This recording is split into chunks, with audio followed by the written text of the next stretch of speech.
Good evening. This is the Thursday, December 19th ZBA meeting, and this meeting is being recorded, so at this time, I'll just ask, is there anyone else recording? And I don't think there is.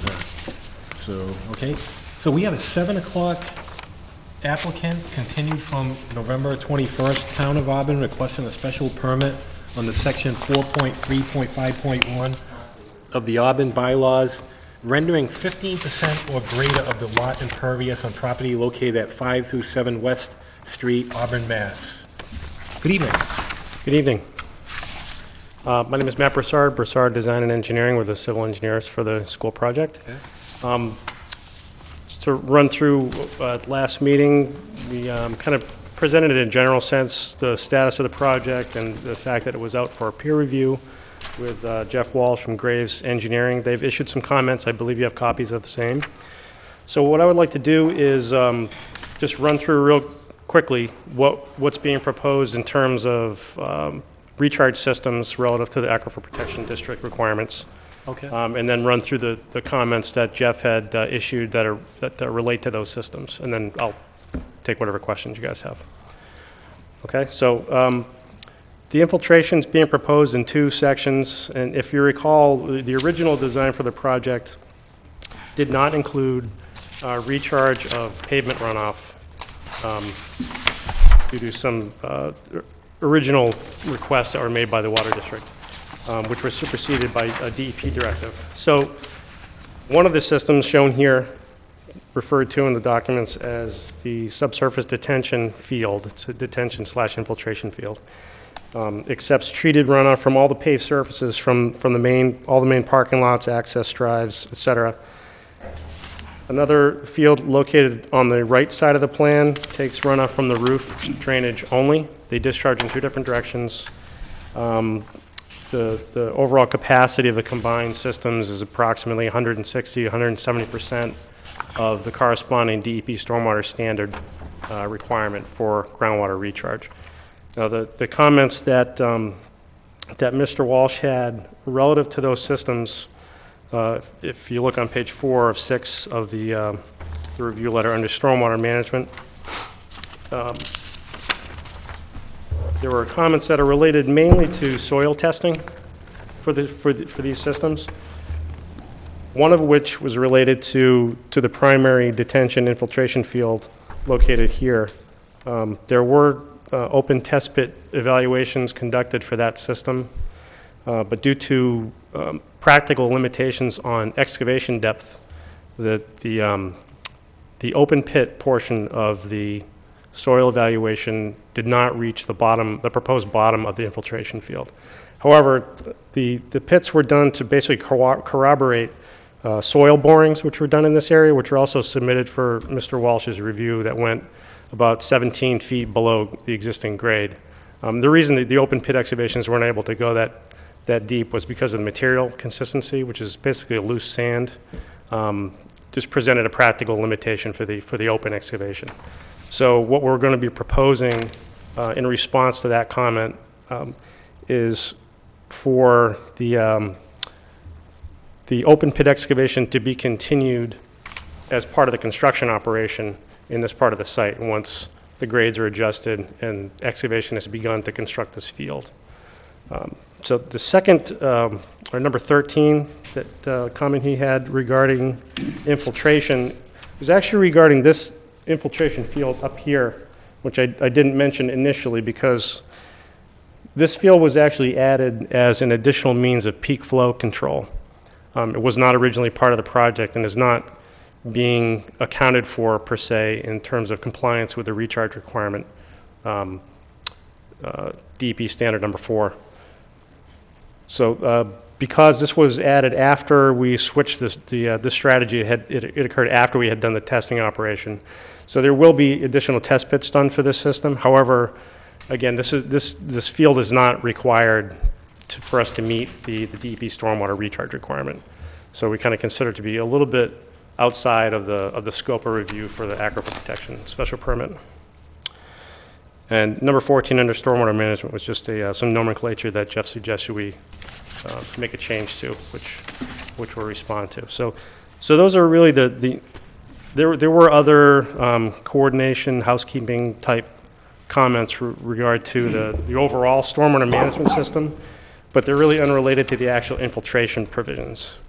Or I can take any questions you guys have regarding any of the comments that you think are pertinent. So does anyone want to start with a question? Oh, Dennis? I'll start. Under stormwater management number 12. Yep. Was that addressed? That was the testing excavation limitation I discussed.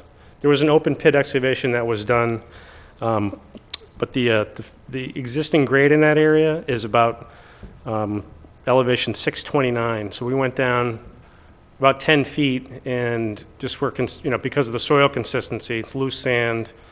We kind of hit a practical limitation to doing that excavation. Sidewalls were caving in. And because we had corroborating information from the soil boring program that was done at a much deeper depth, which indicated continuous sand down to 17 feet below grade, we think that's adequate for the time being until construction is underway to make a determination for what type of soil is in that area. Has Graves, have you sent that response to Graves, and have they responded yet? We just got these comments yesterday, so no. But for all practical purposes, it's really the only option for that area, aside from getting a big excavator in there and doing basically an enormous test pit to get down that deep. If there was no other information available for those soils in that area, we might recommend doing that. But because the borings are fairly consistent across the site in terms of type of material, and in this boring in particular, it was continuous sand all the way down to the termination of the boring with no indication of groundwater. So we're fairly comfortable that that's a practical response to that lack of information. And I just want to be clear that detention field on the left, that's in the project. Correct. Okay.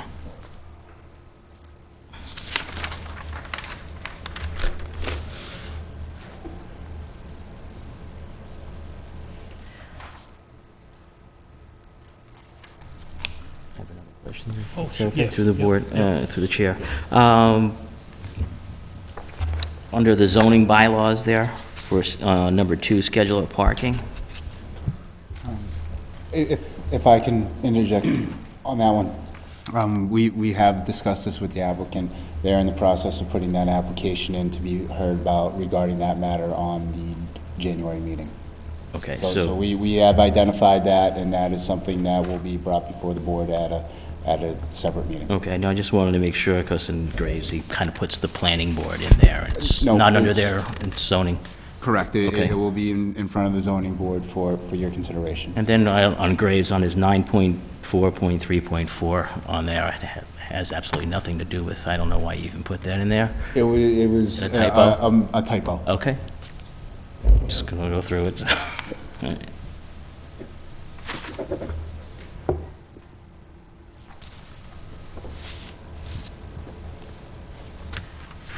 Mr. Chair, this may actually be more appropriate for me to address under citizens' comments, but I'm just going to ask anyway, since we've had problems with the wells over there, and we're all aware of the recent situation with the 2 wells on West Street, have those issues been addressed with other boards, Nick? Are you aware of that? I'm sorry. Were you talking to me? Either or, actually. I'd just like to find out, there's some concern over there, obviously. I'd like to know what type of plans are in the works to address those situations. I know that the water department is in the process of making corrections with those wells, and they have implemented, several plans to help correct those. Additionally, if you notice one of the comments, I believe it is item.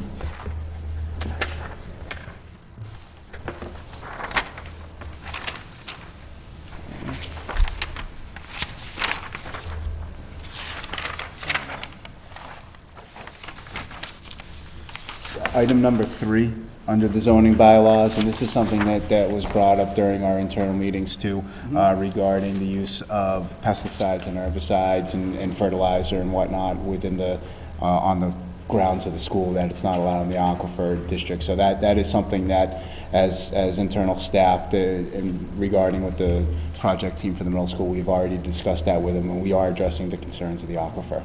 Okay, I just want to make sure, I knew it was being addressed, but I thought for the record, we should at least introduce it. Thank And you. we'd put that into the standard aquifer conditions. Yes. That's what I'm wondering, has anyone provided them with this, with our aquifer conditions, do you know? I don't believe that we've given them a formal list of what the aquifer conditions are, but through our conversations and our meetings with the group team, we pretty much have stated what all of the aquifer conditions are. But no, we have not given them a We have the physical list, outline. if you want to just give them the Yeah, list of the aquifer. we can definitely pass that along to the project team.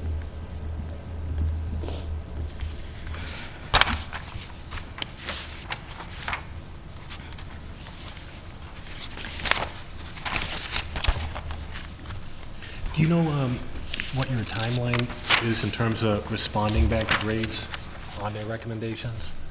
We have the comments that we received today and some additional comments that we have received from the Department of Public Works and Fire Department are all being incorporated and will be resubmitted to all parties probably sometime at the end of next week, Okay. be my guess. We're going to be here in January, I think, then. And so in terms of timing, if we continue it to the next meeting, because I know you have it to go before the Conservation and Planning Board again, so if we continue it to the next meeting, If we continued, it will present a little bit of a scheduling problem insofar as I understand it, the planning board is unable to issue an approval prior to zoning board of appeal approval. And somebody can correct me if that's not right. If I may, that is correct. However, since you're seeking additional relief for the parking from the zoning board, the planning board won't be able to act on it prior to the January 16th meeting anyways. So even if we continue this portion of it, because of the parking requirement and the special permit required from the zoning board, the planning board still wouldn't be able to act on it because they'll have this additional requirement that's being presented. If I could just add one thing to that. One of the things that's planned to happen schedule-wise is issuance of an early bid package for the site work for this project on January 17th. So although following issuance of that package, additional information can be distributed to prospective bidders in the form of addenda to those issuances. However, as many pieces of the project that we can get solidified and included in the initial bid package would be our preference. So for example, if there are special conditions associated with the Aquifer Protection District that should be incorporated into our documents, it would be, if it's possible to get, a conditional approval, for example, from the board, which would enable the issuance of those as an actual signed approval that could be issued with the bid package. That would be our preference, even though we do have additional relief that's required for parking. So it would be in our interest to take that approach, if it's possible, or if it's something that the board would consider. Does the board have any opinions on? Well, I think my only opinion is there's 23 issues with Graves, I think. Things that we'd like to see the response in terms of Correct. how they feel about it. And just so Megan knows, this report here is they did a peer review in terms of all the engineering specs on the project, and then they send it to Graves Engineering to comment on all the plans, and they're sort of they're our expert in terms of how they feel. So then the applicant now will go back to Graves with a response. And then Graves will then let us know if they agree with those. So in terms of conditional approval, I don't think we've ever done, I've never seen the board do that in the past. Well, this is the first part of the review. Typically, they Yeah. go back, and then there's another review of what their comments were, and they go back and forth. So I don't know how long that will go on. It's really hard to say. Yeah. Well, we've been actually working with Graves on an informal basis all along, so it's our anticipation that now that we've gotten comments from other departments finally, we've been waiting for those for some time, And again, most of the comments that are listed in the Graves peer review are largely housekeeping items, coordination items, which don't represent any major, potential changes to the project in any way. We anticipate that this will be a final review, basically, once we resubmit. We don't anticipate having another round of back and forth, if you will, at this point. The only little difference, though, I know, is my concern is that the area around there with the neighborhoods is a flood zone. So if we make the lot 63% paved, that's just a lot more water potentially impacting the surrounding area. Well, we just, in response to that issue, the site in total has been designed to comply 100% plus with all DEP stormwater management standards, including peak flow discharges. So, we're basically going to be looking at, all in all, either a match or a reduction in peak discharge rates from the site. So, we don't, in considering the size of Dark Brook Reservoir, we really don't anticipate any tangible impact whatsoever on the surrounding area from the project development. Any other general comments from the board on what their thoughts are in terms of, would you have more of a comfort level of waiting till we get more feedback from Graves? Any thoughts? I mean, for me, this is beyond my expertise here, so I have to rely on Graves, and I'm sure we all got to rely on Graves. Right now, we only have questions that Graves put forward. We don't have the answers, and if those answers are okay. But again, I don't have the expertise for you to tell me all these calculations and they're going to be okay. So, The other option, I guess, that we do have, although we meet once a month, if the board could meet again, we could schedule another meeting Earlier. But I'd be willing to do that. If this could get to Graves and then back before the 17th is what he's talking about. That's when the bids are going out on the 17th. what's the date of the plan?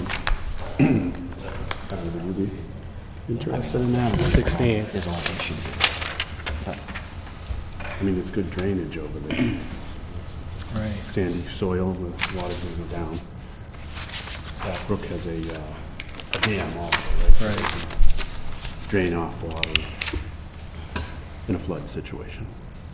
But, even just the thought of the residue getting into water and it can't seep into the ground is easy, and then it potentially can impact the water supply. Mr. Chair, if I may, I think that although many of these items that are brought up by Graves are administrative in nature, I think there are a few that would require further review and be brought back to the board. So we're committing to this project, obviously, in the long term, and it's going to be something that we're going to have in town for the next 50, 60, 70 years. So I don't think waiting a couple more weeks is going to make a big deal to get these questions answered. But I also would be willing, if we need to schedule a meeting prior to, I think that would be the right thing to do. Kind of looking at the schedule, the first week of January is probably not good, Wednesday, the 1st. So if we were going to schedule another meeting, it looks like it could only really be Monday, the 6th through Friday, the 10th, in the sort of the second week of January. But I don't know if that... If I can chime in on that, I believe the planning board hearing is on the 7th. The 7th? So if it would be possible to meet on the 6th, that would That's a Monday. basically take care of the scheduling issue that we're talking about. Yeah, that's a Monday. I don't know if we can, if that's going to, any of the rooms are even going to be available. I was going to say, and it's something that I would need to check, but I'm not sure what the advertising requirements are in order to have a meeting in that think maybe quick of a time frame. Would Graves be able to turn this around that quick, do you know? Or? I could give it a shot, if you wanted to try. Other than site plan, is there anything, what is the planning board's, there's no, any kind of special permits there for them, right? No, it's not a special permit It's application. just of the site planning plan board. review Mhm. they're going under. Yep.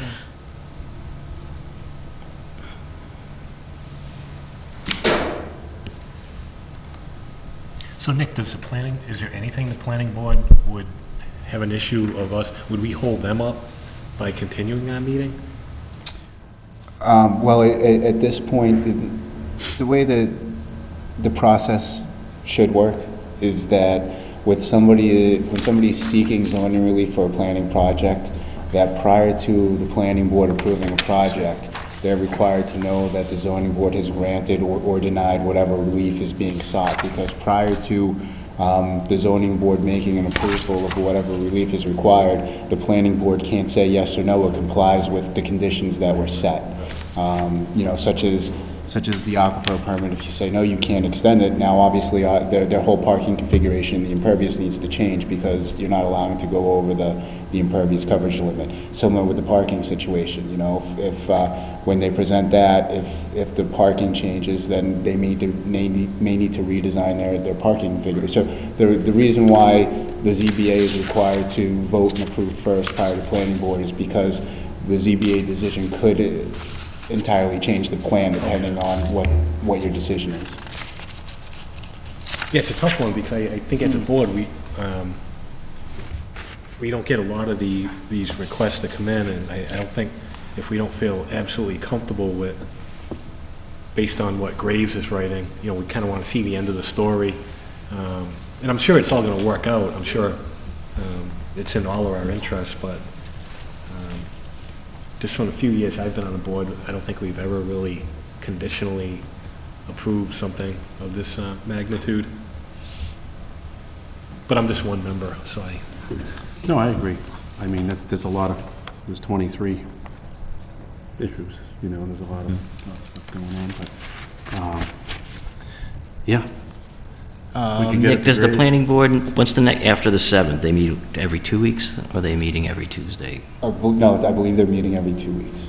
Every 2 weeks, so the 21st, your bidding's gonna go out on the 17th? That's the scheduled date, yeah.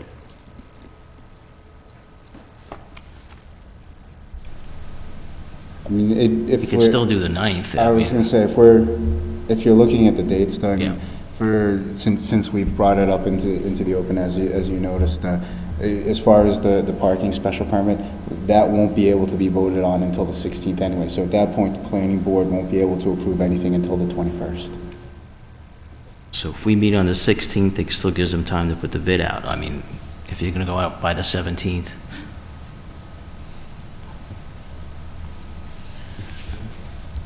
and we're behind the project. It's just a matter of making sure we're comfortable with all. No doubt.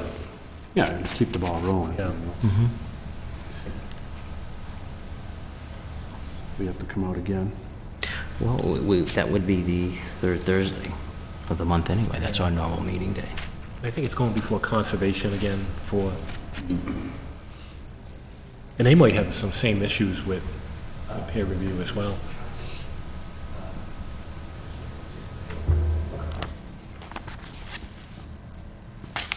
So I guess it sounds like, just kind of listen to everyone, it sounds like everyone wants to continue to the next meeting, January 16th. Is that- Yeah. I'll make a motion if you, to continue to the 16th. A second. All in favor? Aye. Aye. Thank you very much. And I'm assuming at that time we'll have the parking all done, right? I'm sorry, we'll have what all done? The parking special permit, will that also be, I'm assuming that'll be on a special, another agenda. That's being submitted within the next day or so. Yeah. The application, so. Get them all done. Yeah, so just stay on Graves and Yeah. see if we can get this Okay, squared away. thanks, guys.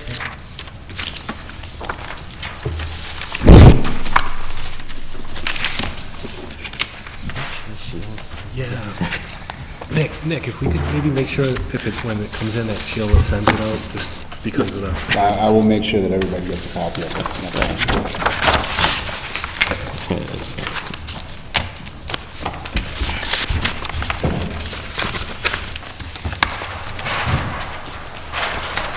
okay, so now we have a it says 7 o'clock, but I think they meant to put maybe 7:15.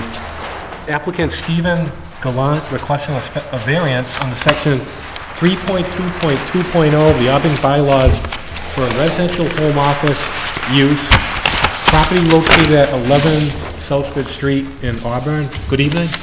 Hi, Stephen Gallant, Oh, maybe just tell us a little bit about what you would like to do? Well, we would like to live in the building. I believe it has a zoning of a highway business, Yep.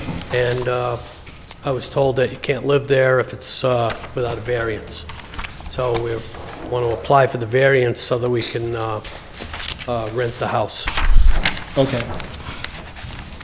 And it looks like from the packet that it was formerly a dwelling, then converted to an office, and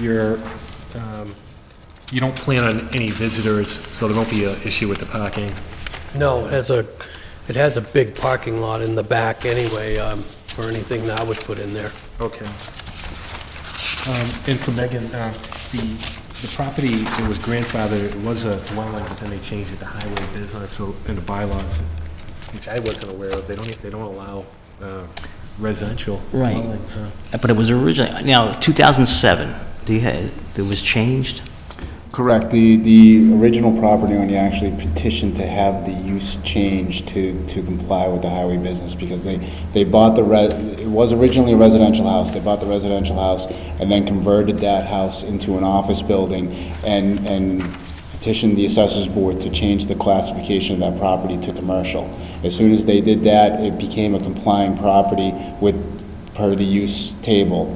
Once that happens, now, if you revert back to a previous use or a use that doesn't comply, you need to request the relief to have that type of use put in because it's not one that's allowed under our use table in that zoning district. Okay. Back in 2007, I just don't, I kind of sort of remember it, but was it a special permit back then, or what did? No, they actually didn't need anything because what it was is, I believe it was a real estate agency that ended up buying that property, and because they were changing the use to a complying use, it doesn't require a special permit because that was an allowed use. It was a by right use in that zoning district. So all they had to do was notify the assessors board and the building department and say, we're changing this from a residential use to a complying use. At that point, you don't need any relief because it's a complying use under our zoning bylaws. So now we're looking for a dual use. No, I believe that you're petitioning it to be just a residence, correct? Well, I have a home business, but no customers go there. I just store my equipment there, but I want to live in it as a primary residence, And are you renting it? not as of now. No, but, I mean, you're not purchasing it as the Oh, no. owner. So you're just going to be renting this? Yes.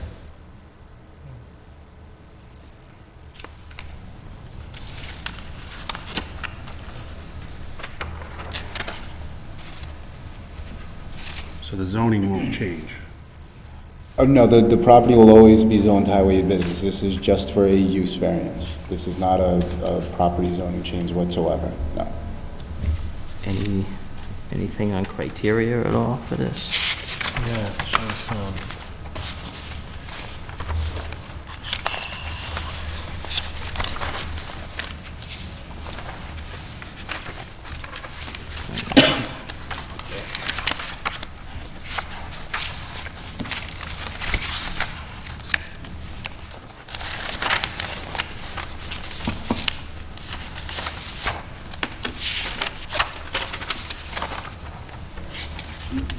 So what we're trying to, as a board, in order to grant a variance, we have to, there's 4 criteria. So it's more kind of the board trying to determine, is there a criteria that would justify granting a variance on the property? For example, is there something about the soil condition, shape, or topography of the land? And, Yeah, hardship you're looking. like a hardship, so we're sort of looking for a hardship right now. I mean, the use will result in no substantial detriment to the public good. I mean, that goes without saying. I mean, it's, little enforcement would involve a substantial hardship to the petitioner, which I don't think it really would. I mean, Right. so it really comes down to, is there something about the shape of the lot? Because I think it's a flat lot. It looked like it was pretty. Anything about the shape of the lot that would cause a hardship? Well, yeah, and you got to determine, basically, that hardship will be for any owner that's in there.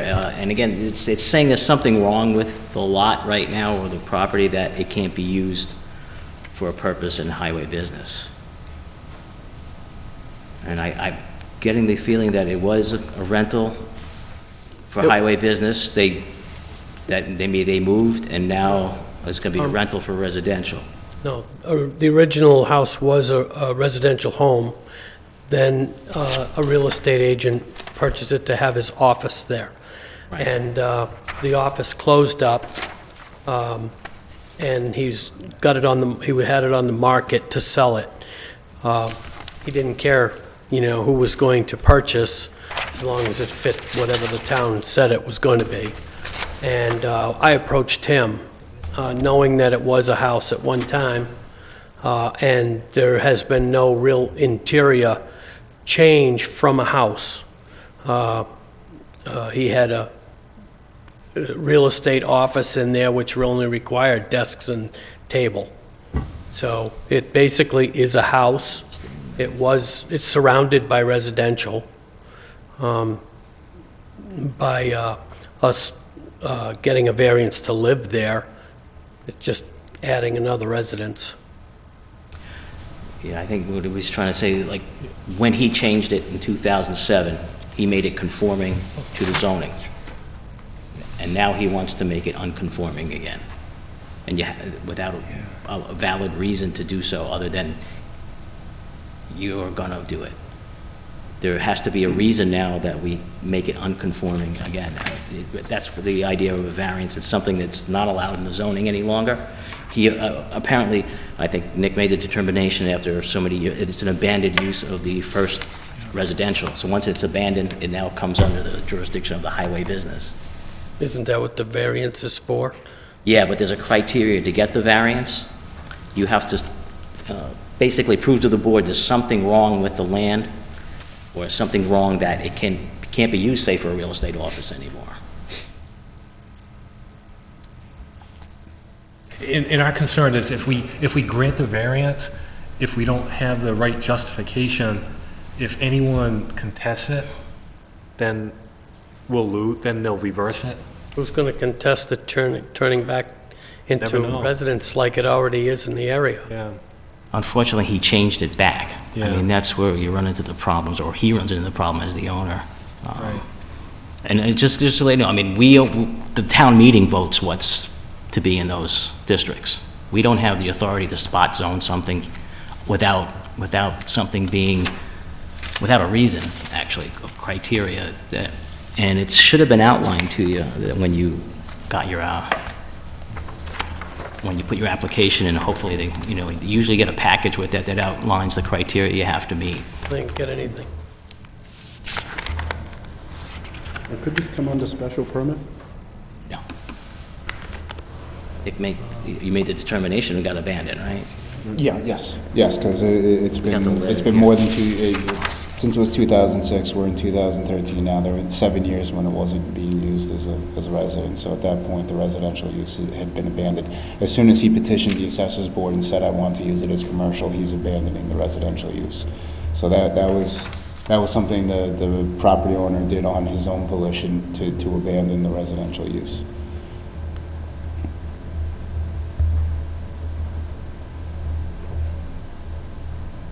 So, like Dennis mentioned, it's not that we're against the use as a residence, but the town meeting members voted that's how they want to use the property in that neighborhood. So if we change it, it sort of goes against what all the town meeting members voted for in the Auburn bylaws. Are all the other residences They're all along there, are grandfathered? they all highway business? Yeah, I was looking at the map, that whole area, the strip right there is all highway business.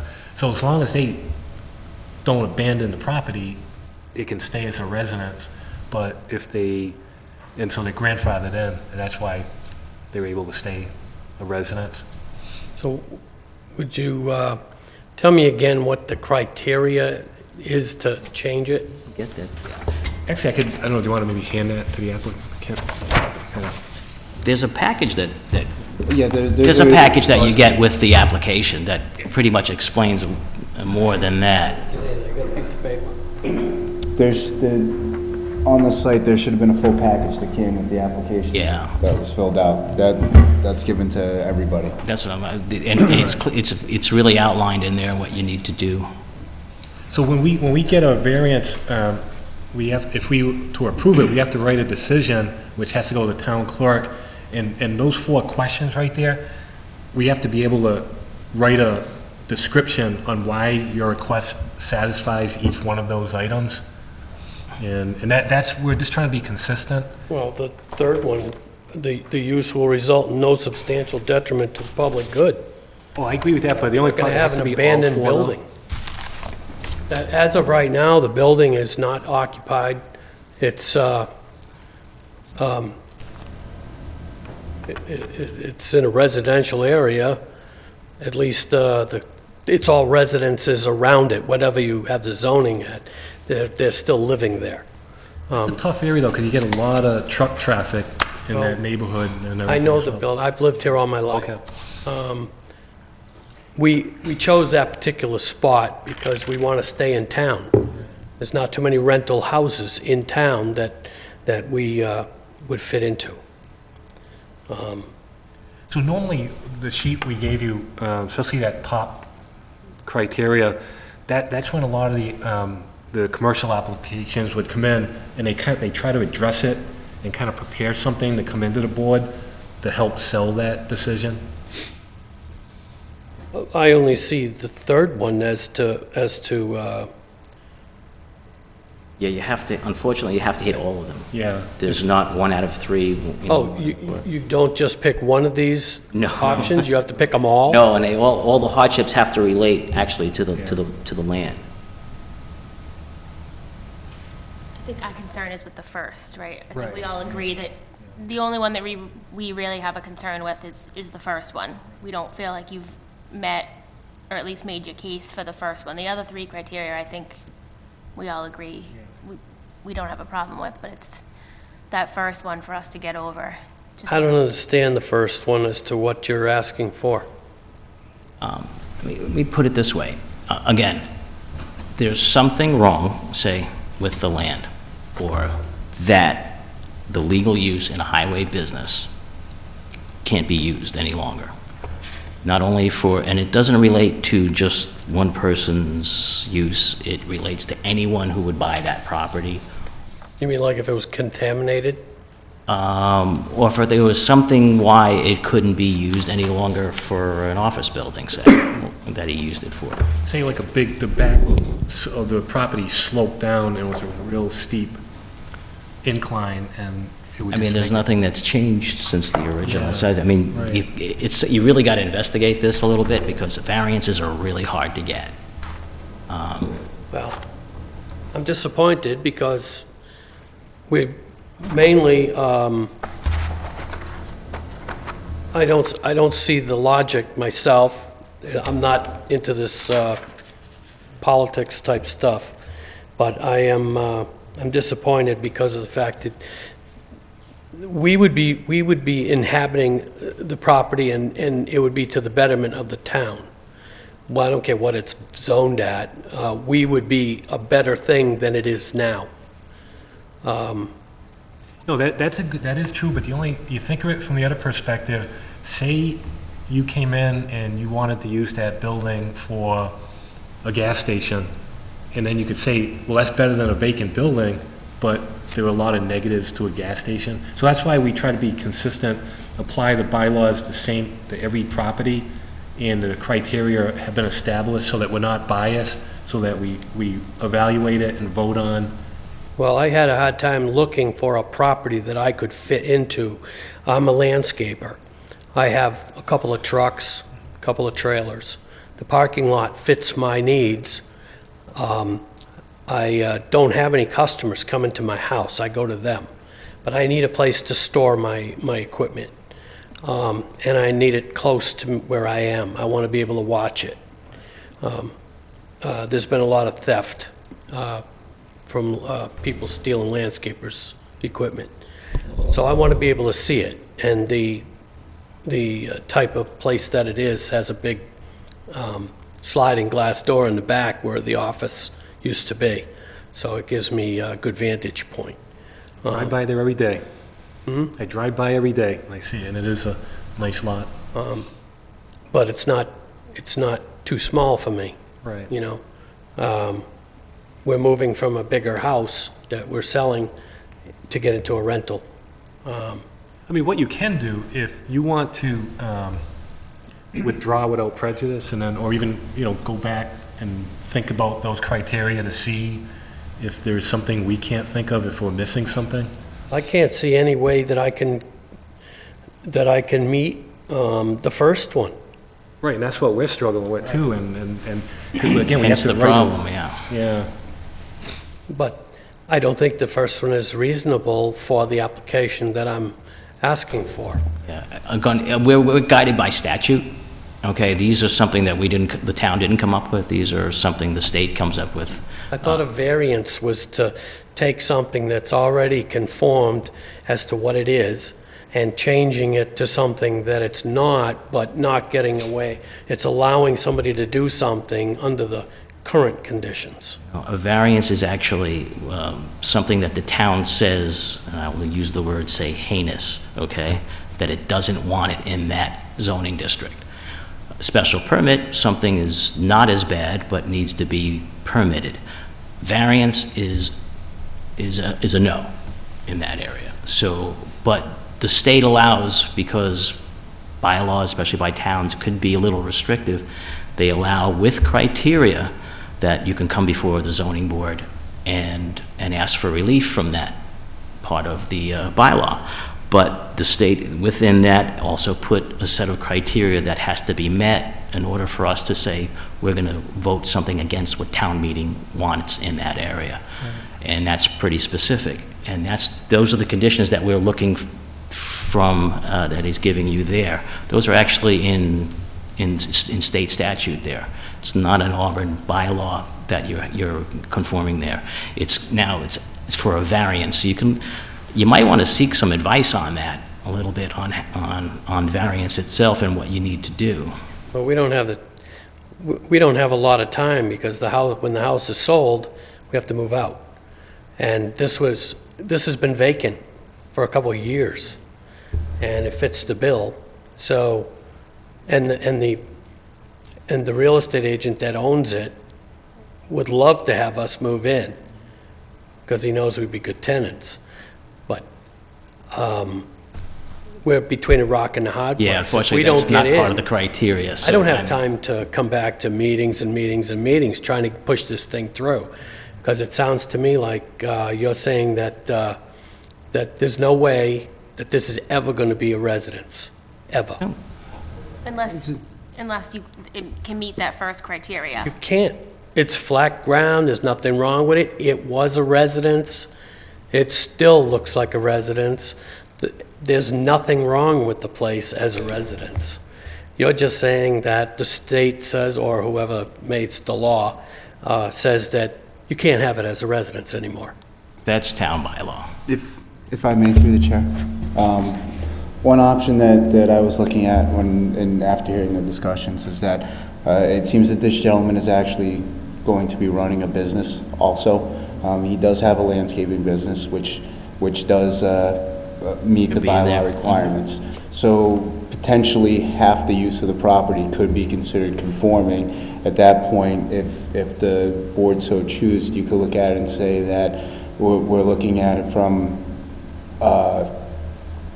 a business with a residential use on top of it, and make the criteria that if this is going to be used partially as a residence, that it can only be used by somebody that is operating a business out of that property in the same manner. Could be, I mean, something is, Like I haven't looked as far almost as an like a mixed accessory use. use, an accessory use, but I don't, is there anything, can I'm we be not quoting a sure. bylaw I'm for just- us?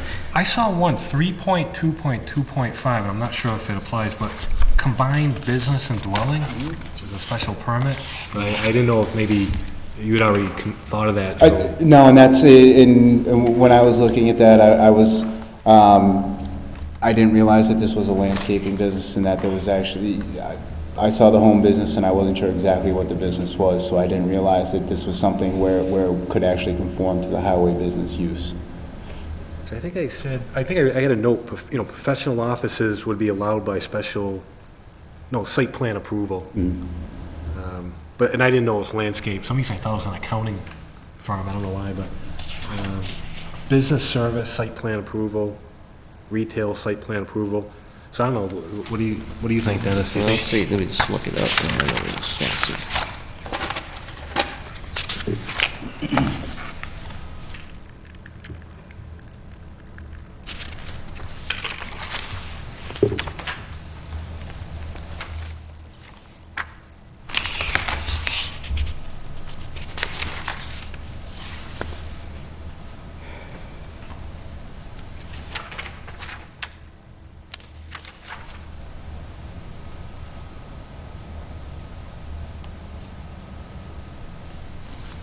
That could work.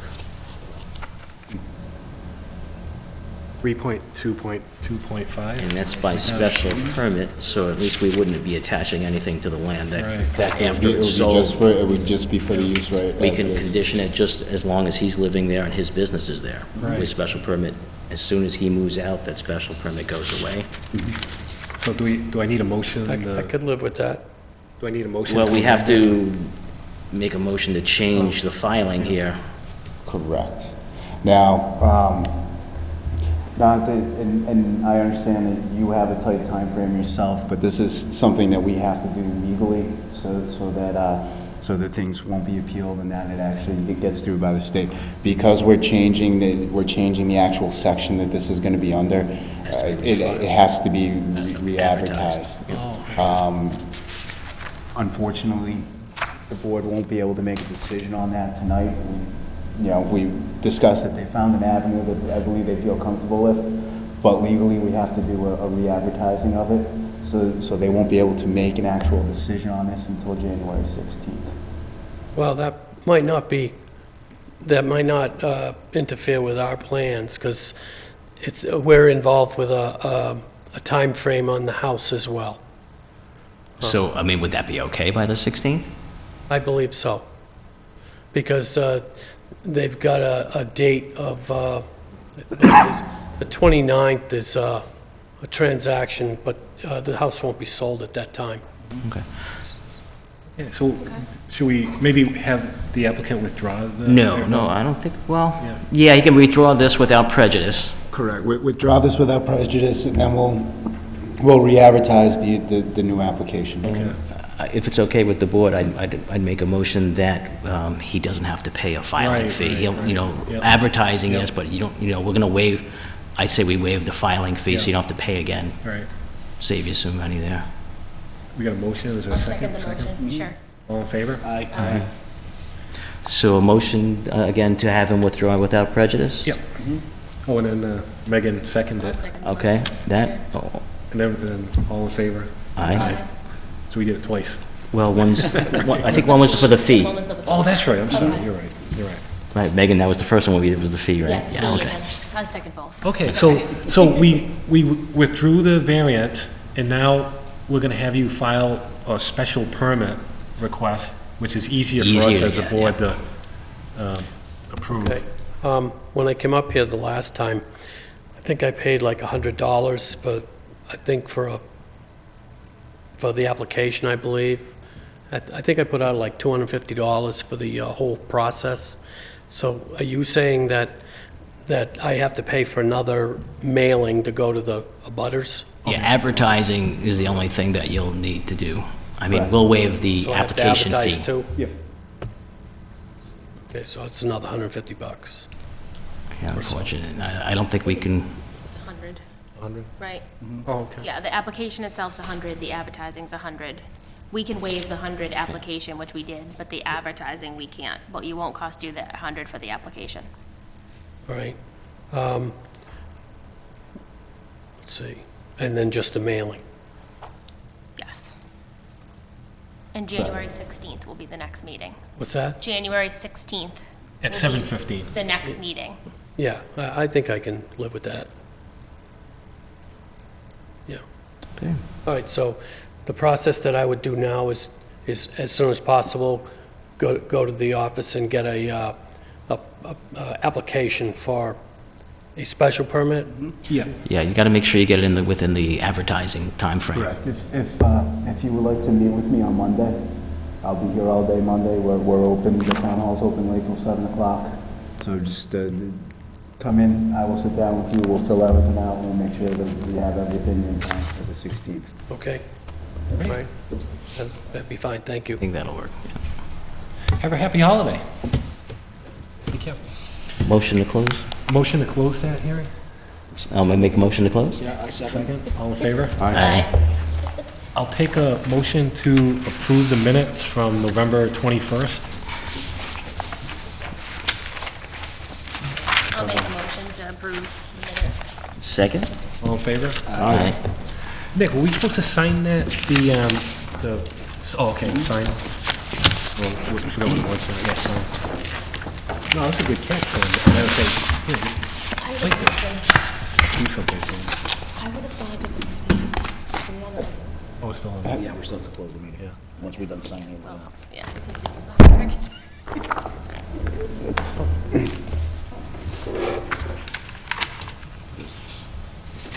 I think we were on this one.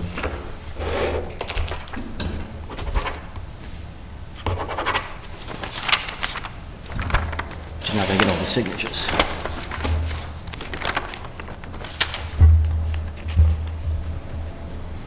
And who else was here at the meeting? Marcia, so we don't have Marcia, And Larry. and we don't have Larry. You were at the last meeting, right? Yeah, you yeah, signed Bob. it. Yeah, so that's just missing two. Okay.